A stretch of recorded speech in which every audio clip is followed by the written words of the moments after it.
most difficult to the ordinary citizens of this nation.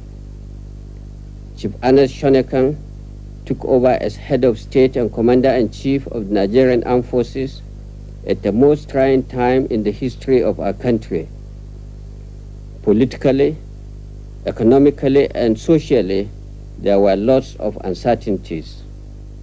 Things appeared bleak, and the atmosphere was heavy with uncertainties. However, driven by the belief in himself, his countrymen, and love for his country, he accepted to face the challenges of our time. I will therefore like to take this opportunity to pay tribute to him for his selfless service to the nation. He showed great courage at taking on the daunting task of heading the interim national government, even a greater courage to know when to leave. Many have expressed fears about the apparent return of the military. Many have talked about the concern of the international community. However, under the present circumstances, the survival of our beloved country is far above any other consideration. Nigeria is the only country we have. We must therefore solve our problems ourselves. We must lay a very solid foundation for the growth of true democracy.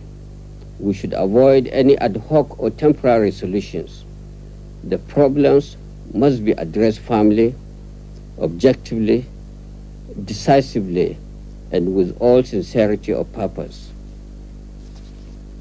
Consequently, the following decisions come into immediate effect.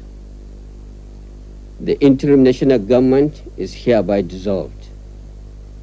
The national and state assemblies are also dissolved. The state executive councils are dissolved. The brigade commanders are to take over from the governors in their states until administrators are appointed. Where there are no brigade commanders, the commissioners of police in the states are to take over. All local governments stand dissolved. The directors of personnel are to take over the administration of the local governments until administrators are appointed.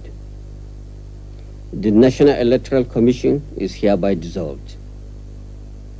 All former secretaries to federal ministries are to hand over to their director generals until ministers are appointed.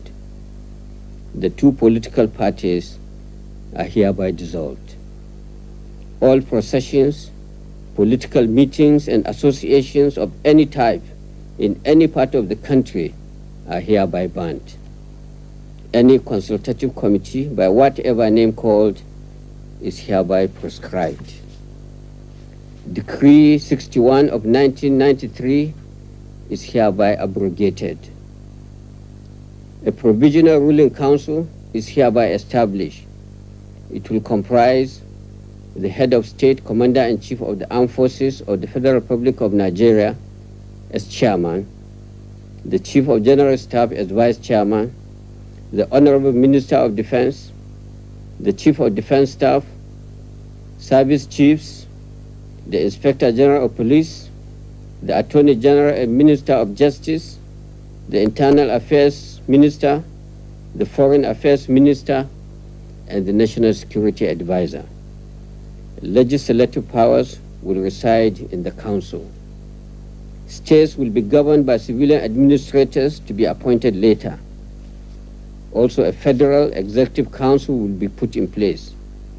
Our security system will be enhanced to ensure that lives of citizens, property of individuals are protected and preserved.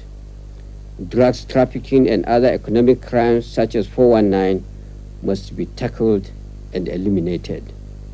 On the current strikes throughout the nation, following the increase in the price of fuel, I appeal to all the trade unions to return to work immediately. We cannot afford further dislocation and destruction of our economy. On the closed media houses, government is hereby lifting the order of proscription with immediate effect. We, however, appeal to the media houses that in this spirit of national reconciliation, we should show more restraint and build a united and peaceful Nigeria. fellow Nigerians, the events of the past month, starting from the annulment of the June 12 presidential election, culminating in the appointment of the former head of state, Chief Anas Shanekan, are well known to you. The economic downturn has undoubtedly been aggravated by the ongoing political crisis. We require well thought out and permanent solution to these problems if we are to emerge stronger from them.